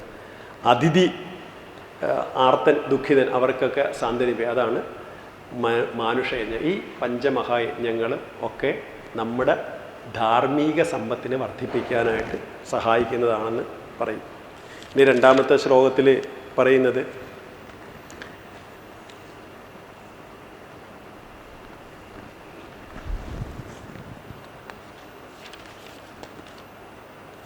സംഘ സസ്സുവിധീയതാം ഭഗവതോ ഭക്തിർദൃഢാധീയതാം. സംഘസസ്സുവിധീയതാം ഭഗവതോ ഭക്തിർദൃഢാധീയതാം ശാന്ത്യാദിപരിചീയതാം ദൃഢതരം കർമാശു സന്ത്യജ്യതാം സത് വിദ്വാനുപസർപ്യതാം പ്രതിദിനം തത് പാദുകാസേവ്യതാം. പ്രത്യേകം ശ്രദ്ധിക്കേണ്ടതാണ്. തത് പാദുകാസേവ്യതാം ബ്രഹ്മൈകാക്ഷരമർത്ഥ്യതാം ശ്രുതിശിരോ വാക്യം സമാകർണ്യതാം സംഘസസ്സുവിധീയതാം. സജ്ജനങ്ങളുമായി സംസർഗം ചെയ്യൂ. ഇത് വളരെ പ്രധാനപ്പെട്ടൊരു കാര്യമാണ്. നെഗറ്റീവ് ചിന്തകളുമായി ഉള്ളവരുടെ സമീപത്ത് പോലും പോകരുത്. അത് രാമകൃഷ്ണദേവ നല്ലൊരു കഥ പറയും. ഒരു മീൻ വിൽക്കുന്ന ഒരമ്മ, മീൻ വിൽക്കുന്നതിൽ ഒരു പൂ വിൽക്കുന്ന ഒരമ്മ പൂക്കളുമായി ഇങ്ങനെ യാത്ര ചെയ്ത് ഒരു വീട്ടിലെത്തി. എന്നിട്ട് ആ അമ്മ ഒരു മീൻകാരി അമ്മയുടെ അടുത്താണ് ചെന്നിരിക്കുന്നത്. അവിടെ റൂമെല്ലാം തുറന്നുകൊണ്ട് അവിടെ മുഴുവൻ മീൻ്റെ നാറ്റമാണ്. അപ്പം ആ അമ്മക്ക് എത്ര ശ്രമിച്ചിട്ടും കിടക്കാൻ പറ്റുന്നില്ല ആ വീട്ടിൽ. അവസാനം അവർ വെളിയിൽ വന്നിട്ട് അവരുടെ പൂക്കൊട്ടയുടെ അടുത്ത് വന്ന് അവിടെ അത് അടുത്ത് വെച്ചിട്ട് പോലും അവർക്ക് ഉറങ്ങാൻ പറ്റുന്നില്ല എന്ന് പറയും. അത്രത്തോളം ദുർഗന്ധം അവരുടെ മൂക്കിനെ അഴുക്ക് ആക്കുകയാണ്. അതേ സ്ഥലത്ത് തന്നെ ഒരു മീൻകാരി അമ്മയുടെ കഥ. കൊട്ടയുമായിട്ട് വരുന്ന ഒരു പൂ വിൽക്കുന്ന വീട്ടിൽ വന്ന് അവിടെ രാത്രി താമസിക്കേണ്ടി വരുന്ന, അവിടെ കിടക്കുന്ന. രാത്രി ആ അമ്മയ്ക്ക് കിടക്കാൻ പറ്റുന്നില്ല. അവസാനം അവർ ആ മീൻകൊട്ട എടുത്തുകൊണ്ട് വന്ന് അടുത്ത് വെച്ചിട്ട് സുഖമായിട്ട് കിടന്നു. കാരണം അതിൻ്റെ മണം ചെന്നാലേ അവർക്ക് ഉറങ്ങാൻ പറ്റുള്ളൂ എന്ന് പറഞ്ഞതുപോലെയാണ് പലപ്പോഴും നമുക്ക് സംഭവിക്കുന്നത്. നമ്മുടെ വാസനകളുടെ ഏതിലാത്തേക്കാണോ നമ്മളെ നയിക്കുന്നത് അതിനനുസരിച്ചാണ് നമ്മൾ അങ്ങനെയുള്ളവരെ ചെന്ന് കണ്ടെത്തി പിടിച്ച് അവരുമായിട്ട് നമ്മൾ സൗഹൃദം പങ്കിട്ടിരിക്കും. എവിടെ ചെന്നാലും അങ്ങനെയാണ്. ചില ആൾക്കാർ കല്യാണത്തിന് പോകും, കുറച്ച് കഴിയുമ്പം അവർ 2 സ്മോളൊക്കെ അടിച്ച് നിൽക്കുന്നതാണ്. നമ്മൾ എത്ര അന്വേഷിച്ചാലും അറിയില്ല ഇത് എവർക്ക് ഇവിടുന്ന് കിട്ടിയെന്നുള്ളത്. കാരണം ആ ഒരു പ്രത്യേക, ചിലപ്പം ആലപ്പുഴയിൽ നിന്ന് തൃശ്ശൂർ വന്ന കല്യാണത്തിന് വന്നതാണ്, പക്ഷെ അവൻ അവിടെ തൊട്ടടുത്ത് ഒരു ഗ്രാമത്തിലാണ് വന്നിരിക്കുന്നത്. പക്ഷെ അവനടുത്ത് എവിടെയാണ് മറ്റേ സാധനങ്ങളൊക്കെ വിൽക്കുന്നവൻ പെട്ടെന്ന് കണ്ടെത്തിയിട്ടുണ്ടാവും. അതിനുള്ള കൂട്ടുകാരവന് കണ്ടെത്താൻ പറ്റും എന്ന് പറഞ്ഞ പോലെയാണ് നമ്മുടെ വാസനകൾ നയിക്കുന്ന രീതിയിലാണ് നമ്മൾ മുന്നോട്ട് പോകുന്നത്. നമ്മൾ അത്തരം സൗഹൃദങ്ങളിൽ ചെന്ന് ചേരും, എന്നിട്ട് നമ്മൾ അതിൻ്റെ പുറകെ പോകും. ഒരിക്കലും നമ്മൾ അറിയാൻ പോകുന്നില്ല നമ്മൾ വഴിതെറ്റിപ്പോയി എന്നുള്ളത്. അതുകൊണ്ടാണ് ബോധപൂർവം സത്സംഗം ചെയ്യണമെന്ന് പറയുന്നത്. സത്തുക്കളുമായിട്ടുള്ള ബന്ധം എപ്പോഴും ഉണ്ടായിരിക്കണം. സജ്ജനങ്ങളെ ഒന്നെങ്കിൽ ക്ഷേത്ര ദർശനം നടത്തുക, ആശ്രമങ്ങളിൽ പോവുക, സന്യാസിമാരോ സത്തുക്കളോ ആയിട്ടുള്ള ഭാഗവതാചാര്യന്മാർ അങ്ങനെ നിരന്തരം കേൾക്കുകയും അതുമായിട്ട് ബന്ധം പുലർത്തുകയും ഒക്കെ ചെയ്യണം എന്ന് പറയുകയാണ്. അതാണ് സത്സംഗം എന്ന് പറയുന്നതാണ്. സജ്ജനങ്ങളുമായിട്ടുള്ള സംഘം അത് നിരന്തരമായിട്ട് ഉണ്ടാകണം. വിവേക ചൂടാമണിയിൽ തന്നെ പറയുന്നുണ്ട്, ദുർലഭം ത്രയം ഏതൈത് ദൈവാനുഗ്രഹഹേതുകം മനുഷ്യത്വം മുമുക്ഷുത്വം മഹാപുരുഷ സംശ്രയം എന്ന് പറയും. ദുർലഭം ത്രയമേവൈത് ദൈവാനുഗ്രഹഹേതുകം മനുഷ്യത്വം മുമുക്ഷുത്വം മഹാപുരുഷ സംശ്രയം.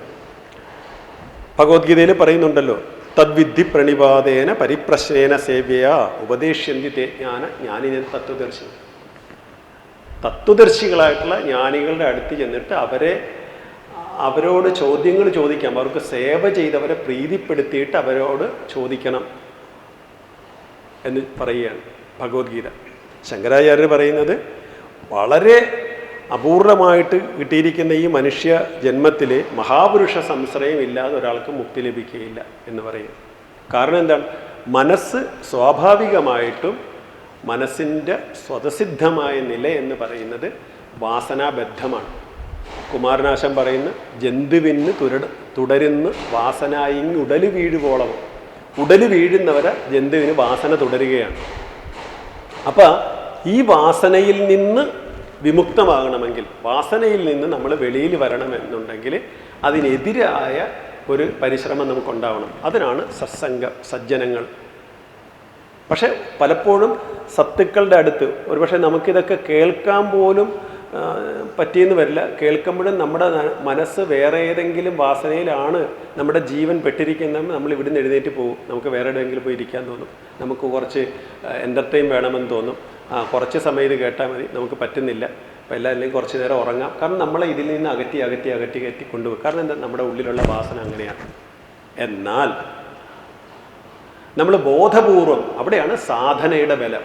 നമ്മൾ ബോധപൂർവം അങ്ങനെയുള്ള മഹാത്മാക്കളുടെ അടുത്ത് പോയി ഇരുന്ന് അവരിൽ നിന്ന് കേട്ട് കുറേ കഴിയുമ്പം ഈ കടൽ തീരത്ത് പോയിരിക്കുന്ന ഒരു മനുഷ്യൻ്റെ ദേഹത്ത് കുറച്ച് കഴിഞ്ഞ് അയാൾ നക്കി നോക്കിക്കഴിഞ്ഞാൽ അയാളുടെ ദേഹത്ത് നാവിൽ ഉപ്പ് രസം അനുഭവപ്പെടുന്ന പോലെയാണ്.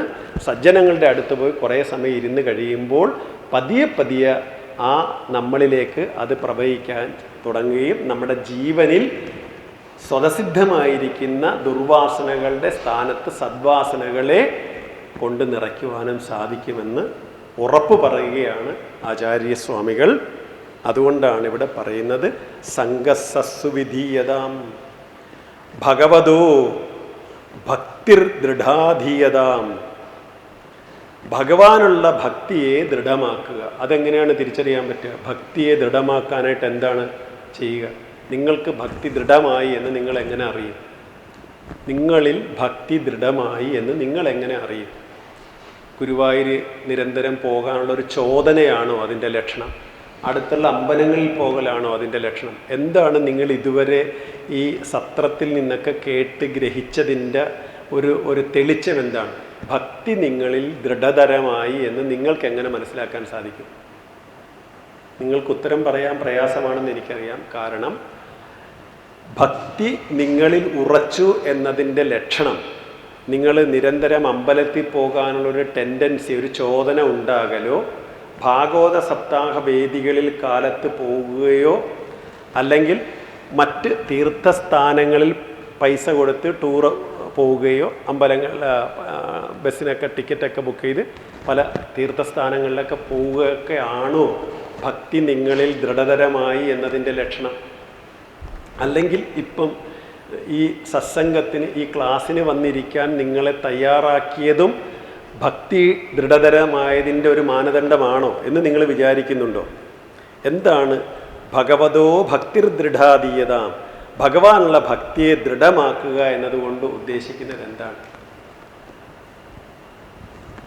നിങ്ങളുടെ കടമകളിൽ, നിങ്ങളുടെ കർത്തവ്യങ്ങളിൽ, നിങ്ങളുടെ കടമകൾ, നിങ്ങളുടെ കർത്തവ്യങ്ങൾ മുറുമുറുപ്പില്ലാതെ ചെയ്യാൻ നിങ്ങൾക്ക് എപ്പോഴാണോ കഴിയുന്നത് അപ്പോൾ നിങ്ങൾ ഭക്തനായി എന്നാണ് മനസ്സിലാക്കുക. നിങ്ങളുടെ കടമകൾ, നിങ്ങളുടെ കർത്തവ്യങ്ങൾ ഒരു പരിഭവവുമില്ലാതെ, ഒരു മുറുമുറുപ്പുമില്ലാതെ, ഒരു വിദ്വേഷവുമില്ലാതെ കൃത്യമായിട്ട് നിങ്ങൾക്ക് എപ്പോൾ ചെയ്യാൻ സാധിക്കുന്നുവോ അപ്പോൾ നിങ്ങൾ ഭക്തനായി. മനസ്സിലാക്കുക. ഇതൊരു പുതിയ അറിവായിട്ട് ചിലപ്പോൾ നിങ്ങൾക്ക് തോന്നാം. നിങ്ങളുടെ കടമകൾ, ഒരുപക്ഷെ നിങ്ങളുടെ ഭർത്താവിനോട് വിരോധമുണ്ടാവാം, വെറുപ്പുണ്ടാവാം, ഭാര്യയോട് വിരോധം ഉണ്ടാവാം, വെറുപ്പുണ്ടാവാം, അനുജരോടും കൂടപ്പിറപ്പുകളോടൊക്കെ നിങ്ങൾക്ക് ജീവിച്ച് വരുന്നതിനനുസരിച്ച് നിങ്ങൾക്ക് വലിയ വെറുപ്പും അകൽച്ചയൊക്കെ ഉണ്ടാകും. പക്ഷെ യാതൊരു തരത്തിലുള്ള മുറുമുറുപ്പും, യാതൊരു തരത്തിലുള്ള പരിഭവവും പരിവേദനവും ആവലാദികളും ഒന്നുമില്ലാതെ നിങ്ങൾ നിറഞ്ഞ മനസ്സോടെ, നിറഞ്ഞ സ്നേഹത്തോടെ, യാതൊരു കള്ളവുമില്ലാതെ നിങ്ങൾക്ക് നിങ്ങളുടെ ശത്രുവിനോട് പോലും ചിരിക്കാൻ സാധിക്കുന്നുണ്ടെങ്കിൽ നിങ്ങൾ ഭക്തനാണ്, ഉറപ്പാണ്. അപ്പം ഭഗവാൻ ഗുരുവായൂരപ്പൻ നിങ്ങളെ കാണാൻ ദിവസവും വീട്ടിൽ വരും. നിങ്ങൾ പോകണമെന്നില്ല. നിങ്ങൾ പോയിട്ട് അവിടെ പ്രത്യേകം പേരൊക്കെ കൊടുത്തിട്ട് കാലത്ത് നിർമാല്യ ദർശനത്തിന് അവിടെ റെക്കമെൻഡ് ചെയ്ത് കഴിഞ്ഞാൽ അവർ പേര് വിളിച്ചൊക്കെ അകത്ത് കയറ്റും. അല്ലെങ്കിൽ ആ സമയത്തുള്ളവർക്ക് കയറിപ്പോകാൻ 2:30 മണിക്കൊക്കെ അവിടെ ചെന്ന് നിന്നാൽ മതി. പക്ഷേ മറ്റത് അങ്ങനെയല്ല. ഭക്തനിരിക്കാൻ പറ്റില്ല, ഭഗവാൻ ഇരിക്കാൻ പറ്റില്ല, അവരെ ഒന്ന് പോയി കാണണം. അപ്പോൾ കാലത്ത് നിങ്ങൾ എഴുതിയിട്ട് വരുമ്പോൾ നിങ്ങളെ തലേ ദിവസം മുഴുത്ത ചീത്ത വിളിച്ചൊരുത്തം വെളിയിൽ നിൽക്കുകയും ഭഗവാനാണ്. പക്ഷെ നിങ്ങൾക്ക് വെറുപ്പില്ലാതെ കാണാൻ പറ്റുന്നുണ്ടെങ്കിൽ എടാ ഇവനെ ഒന്നുകൂടെ പരീക്ഷിച്ചേക്കാം. അപ്പോഴാണ് അത്രയും ശത്രുതയുള്ള ഒരുത്തൻ മുന്നിൽ പെട്ട്, അപ്പോഴും നിങ്ങൾക്ക് ശത്രുതയില്ലാതെ സുഖാല്ലേ എന്ന് ചോദിച്ചാൽ ഭഗവാൻ ഉറപ്പായിട്ടും നമസ്കരിക്കും നിങ്ങളെ. ഇനി ഇവന് രക്ഷയില്ല, ഇവൻ എന്നേക്കാൾ വലിയവനായി. അങ്ങനെയാണ്. അവൻ ഭക്തൻ ഒരടി വെക്കുമ്പോൾ ഭഗവാൻ 100 അടി നമ്മളിലേക്ക് വെക്കുമെന്നാണ്. അവിടെയാണ് ശരിക്കുള്ള ഭഗവതോ ഭക്തി ദൃഢാതീയത. നിങ്ങൾ 1 മുതൽ പാലിക്കുക. യാതൊരു വിധത്തിലുള്ള കള്ളവുമില്ലാതെ, കളങ്കവുമില്ലാതെ കടമകൾ ചെയ്യുക. മക്കളെ സ്കൂളിൽ അയക്കുക, ഭർത്താവിന് വേണ്ട ചെയ്തു കൊടുക്കുക, ഭാര്യയ്ക്ക് വേണ്ട ചെയ്തു കൊടുക്കുക, എല്ലാ കടമകളും ചെയ്യുക. ഒരു കഥ പറയട്ടെ. ഒരു കുട്ടി ഒരു ചിതൽപുറ്റിൻ്റെ അടുത്ത് വന്ന് കളിക്കുകയാണ്. അപ്പോൾ ആ ചിതൽപുറ്റിൻ്റെ അവിടെ ചെറിയ ബോള് ഒക്കെ ഇങ്ങനെ തട്ടിക്കളിക്കുമ്പോൾ അതിൽ അവൻ്റെ കയ്യിൽ നിന്ന് ബോൾ ആ ചിതൽപുറ്റില്ല ഒരു ദ്വാരത്തിനകത്തേക്ക് പോയി. അത് കൈയിട്ടെടുക്കുന്ന വഴി അതിനകത്തുണ്ടായിരുന്ന പാമ്പ് അതിനെ കടിച്ചു. അവൻ ആ ബോൾ എടുത്ത്, പക്ഷേ കുറച്ച് കഴിഞ്ഞപ്പോൾ പാമ്പ് വെളിയിൽ വന്ന് പത്തിയൊക്കെ വിരിച്ചിങ്ങനെ നിൽക്കുകയാണ്. അപ്പോൾ കുഞ്ഞിന് മനസ്സിലായി പാമ്പ് കടിച്ചു. പക്ഷെ കുഞ്ഞിന് അറിയില്ല പാമ്പ് കടിച്ചാൽ മരിക്കുമെന്ന്. അപ്പോൾ കുറച്ച് കഴിഞ്ഞപ്പോൾ കുഞ്ഞവിടെ മരിച്ചു വീണു. കുഞ്ഞിൻ്റെ അമ്മ ഓടി വന്നു. അമ്മയാകട്ടെ പരമഭക്തയാണ്. ദേവി ഭക്തയാണ്. അപ്പം അമ്മ കണ്ടു പാമ്പിങ്ങനെ നിൽക്കുന്നു, കുഞ്ഞവിടെ മരിച്ചു കിടക്കുന്നു. അപ്പം പാമ്പ് കടിച്ചാണ് നമുക്ക് മനസ്സിലായി. അമ്മ അവിടെ നിന്ന് ദേവി പരാശക്തി എന്താണ് ഇങ്ങനെ ഒരു ഇത് ചെയ്തത്? ദേവിക്ക് ആ വിളി കേൾക്കാട്ട് വരാതിരിക്കാൻ പറ്റില്ല. ദേവി അവിടെ വന്നു എന്നാണ് പ്രത്യക്ഷപ്പെട്ടു ചോദിക്കുകയാണ്, എന്ത് തെറ്റാണ് എൻ്റെ കുഞ്ഞ് ചെയ്തത്? എൻ്റെ കുഞ്ഞ് ഇവിടെ കളിച്ചുകൊണ്ടിരിക്കുകയല്ലായിരുന്നോ? അതുകൊണ്ട് ഇപ്പം അതിനെ കടിച്ചു നിനക്കൊന്ന് രക്ഷിച്ചു കൂടായിരുന്നോ എന്ന്. അപ്പം അമ്മ ദേവിയുടെ മനസ്സിൽ, ദേവി ഈ പാമ്പിനോട് ചോദിക്കുകയാണ്, നീ എന്താണ് ഇങ്ങനെ ചെയ്തത്? ഇത് ശരിയാണോ ചെയ്തത് എന്ന് ചോദിക്കുക. അവർക്ക് എന്നോടുള്ള ഭക്തി എത്ര ആഴമുള്ളതാണെന്ന് നിനക്കറിയില്ലേ? ആ അമ്മയ്ക്ക് എത്ര ആഴമുള്ള ഭക്തിയാണ് എന്നിലുള്ളത്. അവരുടെ ഭക്തി എനിക്ക് ഏറ്റവും പ്രിയപ്പെട്ടത് തന്നെയാണ്. നീ പിന്നെ എന്തിനാണ് ആ ഭക്തയുടെ മകനെ കടിച്ചു കൊന്നത്? അവരെന്നെ വിളിച്ചപ്പോൾ എനിക്ക് വരാതിരിക്കാനും പറ്റില്ല. അപ്പോൾ പാമ്പ് പറയാണ്, ഈ 4ാമത്തെ വയസ്സിൽ ഈ കുട്ടിയുടെ വരുമെന്നും ഇത് എൻ്റെ മാളത്തിൽ കൈയിടുമെന്നും എനിക്ക് അതിനെ അപ്പോൾ ദംശിക്കണമെന്നും എൻ്റെ കടമയാണ്, എൻ്റെ കർമ്മത്തിലുള്ളതാണ്. ഞാൻ എൻ്റെ കടമയാണ് നിർവഹിച്ചത്. എൻ്റെ കടമ നിർവഹിക്കാതിരിക്കണോ അതോ നിന്നോടുള്ള ഭക്തി കൊണ്ട് ഞാൻ ചെയ്യാതിരിക്കണമെന്ന് ചോദിക്കുക. ദേവി പറഞ്ഞ്, നീ നിൻ്റെ കടമ ചെയ്യുകയാണ് വേണ്ടത്. ഭക്തി കൊണ്ട് നിൻ്റെ കടമ ചെയ്യാതിരിക്കുകയല്ല വേണ്ടത്. മനസ്സിലായി ഞാൻ പറഞ്ഞ കഥയുടെ സാരം? നിങ്ങൾ നിങ്ങളുടെ കടമകൾ ചെയ്യുക. ഇന്ന കാരണം കൊണ്ട് ചെയ്യാതിരിക്കുക. നിങ്ങളുടെ മുന്നിൽ വരുന്ന കടമകളെ നിങ്ങൾ ചെയ്തുകൊണ്ടേയിരിക്കുക. പക്ഷെ അവിടെ നിങ്ങൾ യാതൊരു തരത്തിലുള്ള മുറുമുറുപ്പും പാടില്ല. അവിടെ ഈശ്വരൻ നിങ്ങൾക്ക് കൂട്ടിനുണ്ടാവും. അവിടെ ഒരാൾ മരിക്കേണ്ടതാണെങ്കിൽ അത് മരിക്കുക തന്നെ ചെയ്യും. ഒന്നും ചെയ്യാൻ പറ്റില്ല. കാരണം അത് അവിടെ ദേവിക്ക് പോലും ഒന്നും ചെയ്യാൻ പറ്റില്ല. കാരണം എന്താണ്? ദൈവം നിശ്ചയിച്ചിരിക്കുന്ന സമയത്ത് അത് പോയേ പറ്റും. അതുകൊണ്ട് എൻ്റെ കടമയെ ചെയ്യാൻ അനുവദിക്കുക. നിന്നോടുള്ള ഭക്തിക്ക് വേണ്ടി ഞാൻ എൻ്റെ കടമ നിർവഹിക്കാതിരിക്കണമെന്ന് ചോദിച്ചപ്പോൾ ദേവി മിണ്ടാതെ നിന്നത് കടമ നിർവഹിക്കുക എന്നുള്ളതാണ്.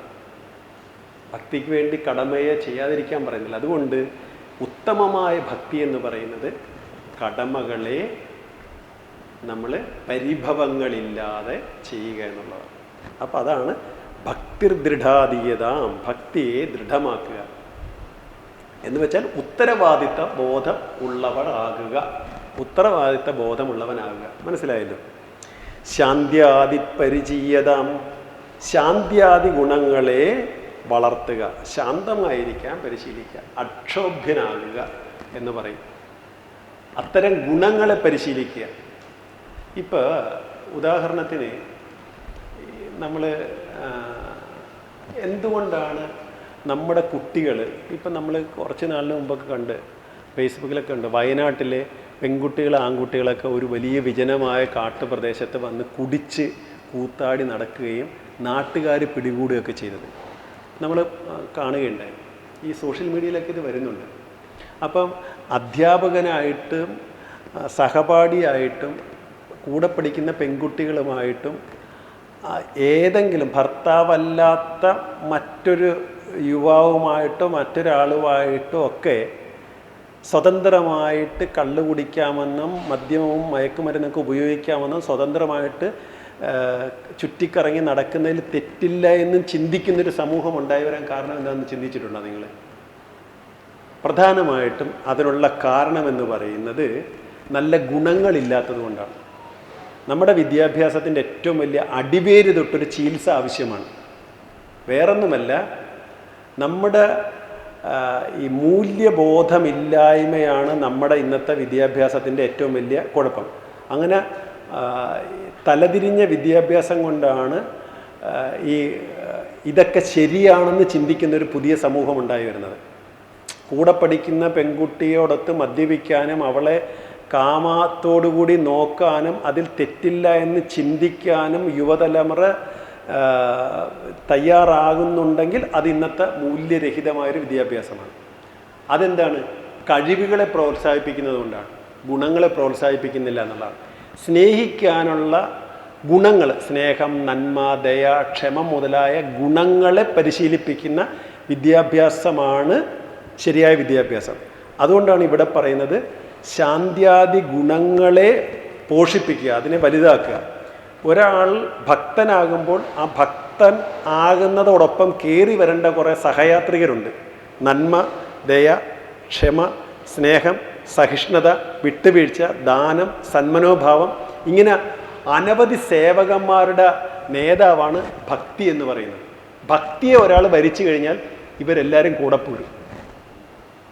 പക്ഷെ ഇന്ന് നമ്മൾ കാണുന്ന അങ്ങനെയുള്ള ഭക്തൻ, അവൻ എല്ലാത്തിനും വിരോധിയായിട്ടാണ് നമ്മൾ കാണുന്നത്. വീട്ടിൽ ചിലപ്പോൾ അമ്മയ്ക്ക് കാലത്ത് കാലിലൊറ്റ് കുഴമ്പിട്ട് കൊടുക്കാനായിട്ട് സമയമില്ല, പക്ഷെ നിർമ്മാല്യ ദർശനത്തിന് പോകുന്നുണ്ടാവും. കാരണം വീട്ടിലെ അച്ഛൻ, അമ്മ ഇവരോട് ഒരു സ്നേഹവാക്ക് പറയാൻ നേരെയില്ല, പക്ഷെ അവർ വിളിച്ചു കഴിഞ്ഞാൽ അരമണിക്കൂറോളം കത്തി വെക്കാൻ നമുക്ക് ഒരു പ്രയാസമില്ല ഫോണിൽ. അപ്പം നമ്മളിങ്ങനെ അങ്ങ് സ്നേഹം വഴിഞ്ഞ് ഒഴുകിയിട്ട്, എന്നാൽ ഇനി പണ്ട് ഏതോ ഒരു സ്വാമി ഒരു വീട്ടിൽ സാന്ത്വനിപ്പിക്കാൻ ചെന്നു, വീട്ടിലെ പ്രശ്നങ്ങൾ പരിഹരിക്കാൻ വേണ്ടി. അപ്പം സ്വാമി പറഞ്ഞ് പരസ്പരം സ്നേഹത്തോട് പെരുമാറണം, നീയെന്നും എടീന്നൊന്നും വിളിക്കാൻ പാടില്ല, കുഞ്ഞേന്ന് വിളിച്ചാൽ മതി, അല്ലെ മോളേന്ന് വിളിച്ചാൽ എന്താണ്. അങ്ങനെ ഭർത്താവ് മഹാ കുഴപ്പക്കാരനാണെന്ന് പറഞ്ഞുകൊണ്ട് ഭർത്താവിനെ ഉപദേശിക്കുന്നു. ഇതെല്ലാം കഴിഞ്ഞപ്പോൾ അപ്പോൾ സ്വാമി പറയുന്നത് ഞാൻ പോവുകയാണ്, ഇങ്ങനെയൊക്കെ ജീവിച്ചത്. അപ്പോൾ ഭാര്യ പറഞ്ഞു, സ്വാമി ഒരു നിമിഷം നിൽക്കണം, ഞാനൊന്ന് ഒരുങ്ങി വരട്ടെ, ഇതൊന്നും ഇയാൾക്കില്ല, സ്വാമിക്കാവുള്ളത്, ഞാൻ സ്വാമിയുടെ പോരാന്ന് എന്ന് പറഞ്ഞ പോലെ ആവും അവസാനം. നമ്മൾ ഗുണങ്ങൾ ഇന്നതൊക്കെ വേണമെന്ന് പറഞ്ഞാൽ നമ്മളതൊക്കെ ഉണ്ടാക്കിയെടുക്കുക എന്നുള്ളതാണ്. നമ്മളിൽ അതൊക്കെ ഉണ്ടാക്കിയെടുക്കണം അത്തരം ഗുണങ്ങൾ. അപ്പം സ്നേഹിക്കണം, അപ്പം ഭക്തനാകും. അതാണ് ഞാൻ പറയും, ഭക്തിയെ ദൃഢതരമാക്കി കഴിഞ്ഞാൽ അപ്പം കൂടെ വരേണ്ടത് എന്താണ്? ഇവരെല്ലാം കൂടെ ഉണ്ടാവണം. അപ്പം ഞാൻ ഗുരുവായൂരപ്പ ഭക്തനാണ്, പക്ഷേ വായെടുത്താൽ ചീത്ത വിളിക്കുള്ളൂ, അവൻ ഭക്തനല്ല. ദേഷ്യപ്പെടുന്നുണ്ടെങ്കിൽ അവൻ ഭക്തനല്ല. ക്ഷമയോടിരിക്കുന്നുണ്ടെങ്കിൽ, കാരുണ്യത്തോടിരിക്കുന്നു, സ്നേഹത്തോടിരിക്കുന്നു, നല്ല വാക്ക്, അവൻ ഭക്തനാണ്. അവന് ഭക്തിക്ക് പ്രത്യേക അർത്ഥമൊന്നും കൊടുക്കേണ്ട ആവശ്യമില്ല. ഭക്തനായിട്ട് ഇരിക്കുന്ന ഒരാളിലേക്ക് ഈശ്വരൻ പ്രവേശിച്ചു കഴിഞ്ഞാൽ പിന്നെന്താണ്? ഒരു പെരയ്ക്കകത്തേക്ക് നമ്മൾ തീ ഇടുക എന്ന് വിചാരിക്കുക. പെരയ്ക്കകത്ത് തീയിട്ട് എന്തായിരിക്കും സംഭവിക്കുന്നത്? അതിൽ സർവദ്വാരങ്ങളും, ജനല്, വാതിൽ, എല്ലാത്തിൽ നിന്നും തീയല്ലേ പുറത്തേക്ക് വരത്തുള്ളൂ, തീയും പുകയും അല്ലേ എന്ന് പറഞ്ഞ പോലെ അവരുടെ ഉള്ളിൽ ഈശ്വരൻ്റെ സ്വരൂപം നിറഞ്ഞു കഴിഞ്ഞാൽ പിന്നെ എന്തായിരിക്കും? അയാളുടെ നോക്കിലും വാക്കിലും ശ്വാസോച്ഛ്വാസത്തിൽ പോലും അവിടുന്ന് ഇറങ്ങി വരും ദൈവം തന്നെ. അപ്പം അയാൾ സ്നേഹത്തോടുകൂടിയും കാരുണ്യത്തോടുകൂടിയും നന്മയോടുകൂടിയൊക്കെ മാത്രമേ പെരുമാറുകയുള്ളൂ. അതിന് ഇവിടെ പറയുന്നുണ്ടെങ്കിലും നിങ്ങൾ അതിന് പ്രത്യേകം പരിശ്രമിക്കേണ്ട ആവശ്യമില്ല. നിങ്ങൾ ഭക്തി വർദ്ധിച്ചു കഴിഞ്ഞാൽ ഈ ശാന്ത്യാദി ഗുണങ്ങൾ ഉണ്ടായി വരും. ഒരുപക്ഷെ ഉണ്ടായി വന്നില്ലെങ്കിലായിരിക്കാം ഇവിടെ ശാന്ത്യാദി ഗുണങ്ങളെ, ശാന്ത്യാദി പരിചയതാം, ശാന്ത്യാദി ഗുണങ്ങളെ പരിശീലിക്കണമെന്ന്. എന്നിട്ട് പറയുന്നത് ദൃഢതരം കർമാസു സന്ത്യജ്യതാം, ദൃഢതരമായിട്ടുള്ള കർമ്മങ്ങളെ സന്ത്യജ്യതാം. എന്താണ്? വളരെ ക്ലേശമുണ്ടാക്കുന്ന കർമ്മങ്ങളെ, സ്വാർത്ഥകർമ്മങ്ങളെ പരിത്യജിക്കുക, ബലാത്കാരേണയുള്ള കർമ്മങ്ങളെ ഉപേക്ഷിക്കുക എന്ന് പറയുന്നു. നമുക്ക് ഇഷ്ടമില്ലാത്ത നമ്മൾ ഒരു കാരണവശാലും ചെയ്യരുത്. അത് ദൈവം പറഞ്ഞാലും ചെയ്യരുത് എന്നാണ്. നമുക്കിഷ്ടമില്ലാത്തത് ചെയ്യാതിരിക്കുക, അതിനുള്ള ഒരു ആർജവമാണ് വിദ്യാഭ്യാസം എന്ന് പറയുന്നത്. ദൃഢതരമായിട്ടുള്ള കർമ്മങ്ങളെ, ദൃഢതരം കർമാസ സന്ത്യജ്യതാം, അതിനെ പാടെ ഉപേക്ഷിക്കുന്നതാണ്. നമുക്ക് വിരുദ്ധമായിട്ടുള്ളത് നമ്മൾ ചെയ്യരുത് ഒരിക്കലും. അപ്പം അത് പരിശീലിക്കണമെന്ന് തുടർന്ന് പറയുന്നു. നമുക്കിഷ്ടമില്ല, നമുക്ക് ദോഷമുണ്ടാക്കുന്നത്, നമുക്ക് വിഷമം ഉണ്ടാക്കുന്നത്, അതെന്തൊക്കെ തരാമെന്ന് പറഞ്ഞാലും നമ്മൾ അതിനകത്തേക്ക് പോകാതിരിക്കുക, അത്തരം കർമ്മങ്ങളെ നമ്മൾ ഉപേക്ഷിക്കുക.